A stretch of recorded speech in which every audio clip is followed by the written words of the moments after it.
Rashmi sir നമസ്കാരം. നമസ്കാരം. കേരളത്തിൽ ഇന്ന് നടന്നുകൊണ്ടിരിക്കുന്നത് വളരെ ഭയാനകമായ സംഭവങ്ങളാണ്.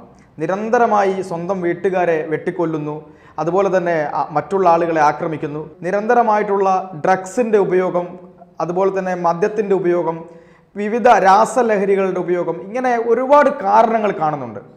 യഥാർത്ഥത്തിൽ കേരളത്തിലെ എക്സൈസ് വകുപ്പും ആഭ്യന്തര വകുപ്പും എന്താണ് ചെയ്തുകൊണ്ടിരിക്കുന്നത്?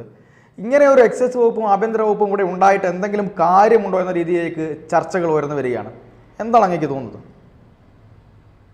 തീർച്ചയായിട്ടും താങ്കൾ സൂചിപ്പിച്ചതുപോലെ ഇപ്പോൾ ഓരോ ദിവസവും വാർത്തകൾ, ഓരോ നിമിഷവും വാർത്തകൾ കേട്ടുകൊണ്ടിരിക്കുമ്പോൾ, ഓരോ ദിവസവും വരുന്ന പത്രങ്ങൾ വായിച്ചുകൊണ്ടിരിക്കുമ്പോൾ ഉള്ളിൽ ഒരു വലിയ ഭയാനകമായ ഒരു ഭീതി തന്നെയാണ് നമുക്ക് എല്ലാവർക്കും തോന്നുന്നത്. കാരണം ഇന്ന് കാണുന്ന ആളുകൾ നാളെ ഉണ്ടോ എന്ന് പറയാൻ സാധിക്കാത്ത തരത്തിലുള്ള ചില പ്രവർത്തനങ്ങൾ, ചില സംഭവ വികാസങ്ങൾ നമ്മുടെ ഈ കേരളത്തിൽ നടന്നുകൊണ്ടിരിക്കുകയാണ്. എല്ലാവരും കേരളം നമ്പർ 1 ആണെന്ന് പറയുമ്പോൾ പോലും ഏത് കാര്യത്തിലാണ് കേരളത്തിൽ നമ്പർ 1 ആകുന്നത് എന്ന് കൂടി നമ്മൾ ചിന്തിക്കേണ്ട ഒരു സാഹചര്യമാണ്. നേരത്തെ താങ്കൾ സൂചിപ്പിച്ചതുപോലെ തന്നെ ഈ കേരളത്തിൽ ഇന്ന് വരെ കേട്ട് കേൾവിയില്ലാത്ത തരത്തിലുള്ള വലിയ അക്രമ സംഭവങ്ങൾ അതാണ് ഇന്ന് കേരളത്തിൽ നടന്നുകൊണ്ടിരിക്കുന്നത്. 10ാം ക്ലാസ്സിൽ പഠിക്കുന്ന കുട്ടികൾ മുതൽ വലിയ പ്രായം ചെന്ന ആളുകൾ വരെ കൊല്ലപ്പെടുന്ന ഒരു സാഹചര്യം. ഇതിന്റെയൊക്കെ പുറകിലേക്ക് ചെല്ലുമ്പോൾ എല്ലാം നമുക്ക് താങ്കൾ സൂചിപ്പിച്ചതുപോലെ തന്നെ രാസലഹരിയുടെ ഒരു സാന്നിധ്യം നമുക്ക് മനസ്സിലാക്കാൻ സാധിക്കുന്നുണ്ട്. കേരളത്തിൽ എന്തുകൊണ്ടാണ് ഇത്തരത്തിലുള്ള രാസലഹരി വരുമ്പോൾ, അത് പിടിക്കപ്പെടുമ്പോൾ അതിന് തക്കതായ ഒരു ശിക്ഷാ സംവിധാനം നടപ്പിലാക്കാൻ കേരളത്തിലെ ഗവൺമെന്റ് തയ്യാറാകാത്തത് എന്നാണ് എനിക്ക് മനസ്സിലാകാത്തത്. ഇവിടെ എക്സൈസ് വകുപ്പുണ്ട്, പോലീസ് വകുപ്പുണ്ട്. ഇതിൽ ഏറ്റവും വലിയ വിരോധാഭാസം എന്ന് പറയുന്നത് എക്സൈസ് വകുപ്പിന് ഇവിടെ സർക്കാർ നിശ്ചയിച്ചിട്ടുള്ളത് നേരത്തെ പറഞ്ഞതുപോലെയുള്ള ലഹരി വസ്തുക്കളുടെ ഉപയോഗം, അതുപോലെ തന്നെ അതിന്റെ വിപണനവും തടയുന്നതിന് വേണ്ടിയിട്ടാണ്. പക്ഷെ നമ്മളൊന്ന് ആലോചിച്ച് നോക്കണം, കേരളത്തിൽ ഒരു ബാറ് തുടങ്ങണമെങ്കിൽ അതിന്റെ ലൈസൻസ് ഒപ്പിടേണ്ടത് എക്സൈസ് കമ്മീഷണറാണ്. എക്സൈസ് വകുപ്പാണ് അത് ചെയ്ത് ലൈസൻസ് കൊടുക്കേണ്ടത്. ഇതേ സമയത്ത് തന്നെ ലഹരിക്കെതിരായിട്ടുള്ള പ്രവർത്തനങ്ങളും ഇതേ എക്സൈസിനെ തന്നെയാണ് ഏൽപ്പിച്ചിരിക്കുന്നത്. എങ്ങനെയാണിത് മുന്നോട്ട് പോവുക? ഒരു ചെറിയ ഉദാഹരണം ഞാൻ സൂചിപ്പിക്കാം.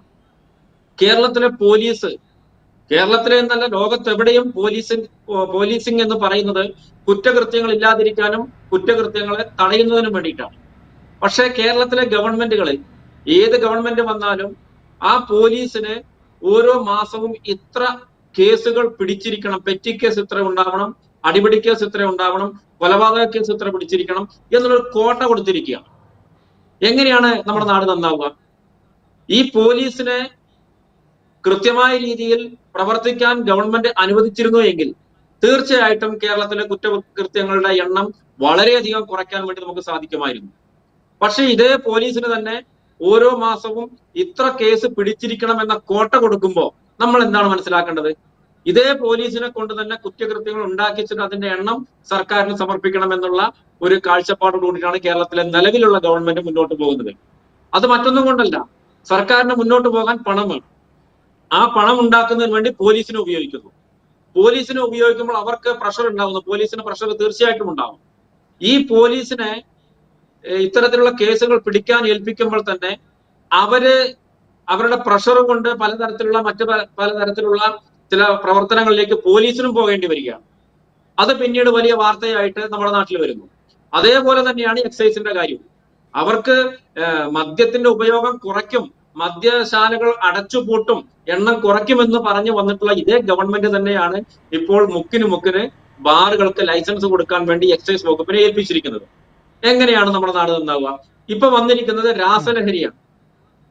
ഇപ്പൊ നമ്മൾ യാത്ര ചെയ്യുമ്പോൾ പല സ്ഥലത്തും പോകുമ്പോൾ പല കോണുകളിലും സ്കൂൾ വിദ്യാർത്ഥിനികൾ ഒരുമിച്ച് നിൽക്കുന്നു. അവരോട് എന്തെങ്കിലും നമ്മൾ എന്താണ് ഇവിടെ നിൽക്കുന്നത് ചോദ്യം ചെയ്യാൻ പോയാൽ നമ്മൾ കുറ്റക്കാരായിട്ട് മാറുന്നു. അവർക്ക് അവരുടെ അടുത്തുകൂടെ പോകുമ്പോൾ ഒരു തരത്തിലുള്ള ലഹരിയുടെ സ്മെല്ല് നമുക്ക് ലഭിക്കുന്നില്ല. പക്ഷേ അവരുടെ ശരീരത്തിനകത്ത് ലഹരിയുണ്ട്. അതാണ് രാസലഹരി.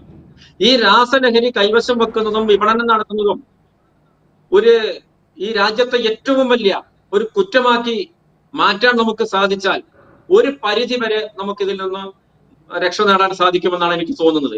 ഇപ്പൊ ഇന്ന് വന്നിട്ടുള്ള ഒരു ഏറ്റവും ദാരുണമായിട്ടുള്ള സംഭവം, താമരശ്ശേരിയിലെ 10ാം ക്ലാസ് വിദ്യാർത്ഥിയെ സഹപാഠികൾ അടിച്ചു കൊല്ലുകയാണ്. കഴിഞ്ഞ ദിവസം നടന്ന അക്രമത്തിന്റെ ഭാഗമായിട്ട് ഒരു പാവം പയ്യനാണ്. ആ പയ്യൻ ഹോസ്പിറ്റലിൽ കിടന്ന് ഇന്ന് മരണപ്പെട്ട വാർത്തയാണ് നമുക്ക് കേൾക്കുന്നത്. ആ കുടുംബത്തിന്റെ മാനസികാവസ്ഥ എന്താണ് ആലോചിച്ച് നോക്കൂ. പ്ലാൻ ചെയ്ത് വന്ന് ആ പയ്യനെ ഇല്ലാതാക്കുമെന്ന് പറയുന്ന ആ ഓഡിയോ നമുക്ക് ഇൻസ്റ്റാഗ്രാമിലൂടെ നടത്തിയിട്ടുള്ള അവരുടെ സംഭാഷണം ഇപ്പൊ ഒന്ന് പല ചാനലുകളും പുറത്തുവിട്ടിരിക്കുക. അപ്പൊ ഇതൊക്കെ കാണുമ്പോൾ ഈ കേരളത്തിലെ ഗവൺമെന്റ് സംവിധാനം എന്തിനു വേണ്ടിയാണ് പ്രവർത്തിക്കുന്നത്? ഈ നാട്ടിലെ സാധാരണക്കാർക്ക് വേണ്ടിയാണോ?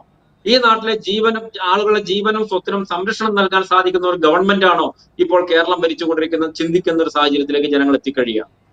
കാരണം ഏത് പരാതി കൊടുത്താലും അതിന് കൃത്യമായൊരു മറുപടിയില്ല. പരാതി കൊടുക്കാൻ പോകുന്ന ആളുകളെ കുറ്റക്കാരാക്കി മാറ്റുന്ന ചില സംവിധാനങ്ങൾ. ഇതിനൊന്നും ഒരു അറുതി വരുത്താൻ നമ്പർ 1 കേരളം എന്ന് സ്വയം അഹങ്കരിക്കുന്ന കേരളത്തിലെ ഗവൺമെന്റിന് സ്വന്തം കയ്യിലിരിക്കുന്ന എക്സൈസ് വകുപ്പിനെയോ പോലീസ് വകുപ്പിനെയോ ഫലപ്രദമായി ഇത്തരത്തിലുള്ള കുറ്റകൃത്യങ്ങൾക്കെതിരെ പ്രവർത്തിക്കുവാനുള്ള സംവിധാനം ഒരുക്കാൻ സാധിക്കുന്നില്ല എന്നാണ് ഇപ്പോ കഴിഞ്ഞ കുറച്ച് ദിവസങ്ങളായി നമുക്ക് കാണാൻ സാധിക്കുന്ന ചില സംഭവങ്ങളിൽ നമുക്ക് മനസ്സിലാക്കുന്നത്.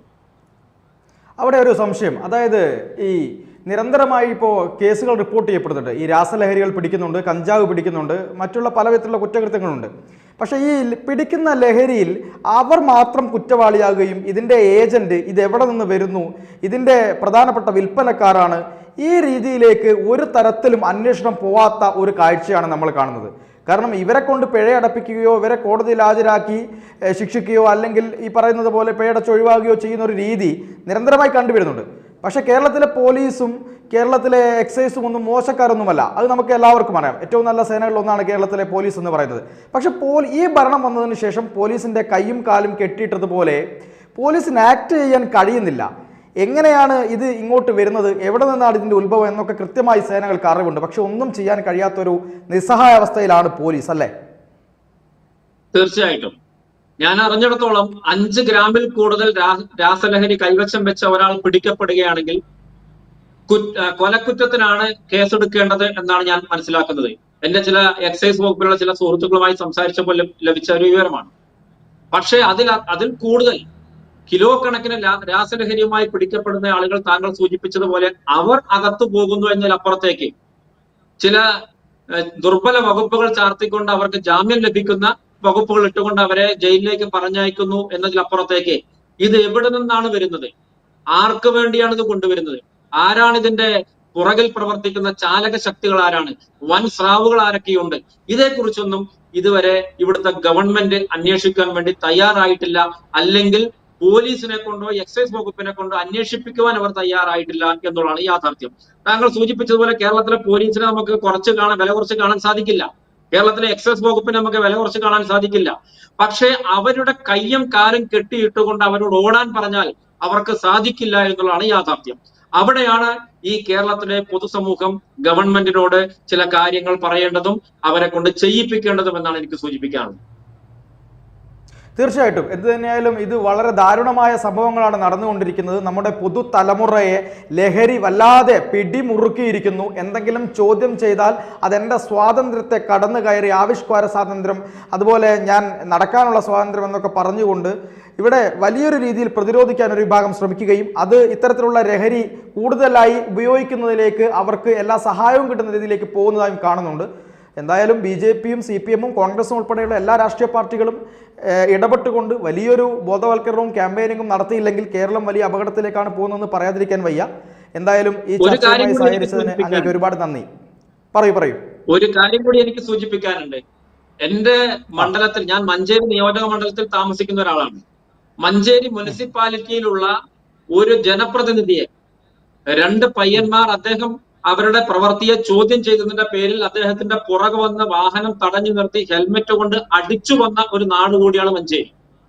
ഒരു ജനപ്രതിനിധിക്കാണ് ഇത്തരത്തിലുള്ള അവസ്ഥ വന്നിട്ടുള്ളത്.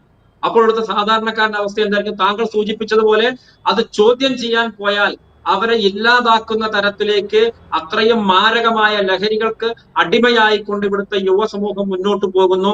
അതിന് തടയിടുവാൻ വേണ്ടി കേരളത്തിലെ ഗവൺമെന്റിന് സാധിക്കുന്നില്ല എന്നുള്ളത് ഒരു നഗ്നസത്യം കൂടിയാണ്. തീർച്ചയായിട്ടും. എന്തായാലും ഈ ചർച്ചയുമായി സഹകരിച്ചതിൽ അങ്ങേക്ക് ഒരുപാട് നന്ദി. നമസ്കാരം. കൂടുതൽ വാർത്തകളും വിശേഷങ്ങളും നിങ്ങളിലേക്ക് എത്താൻ ABC മലയാളം സബ്സ്ക്രൈബ് ചെയ്യുക, ബെൽബട്ടനും അമർത്തുക.